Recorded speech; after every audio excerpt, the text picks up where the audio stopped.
everyone, my name is Nancy. Today I would like to talk about my daily activities.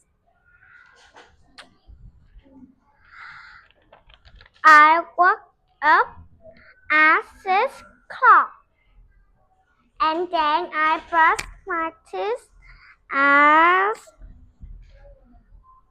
6:30.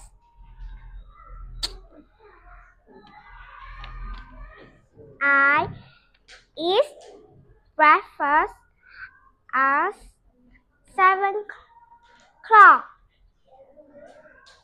I go to school at 7:15.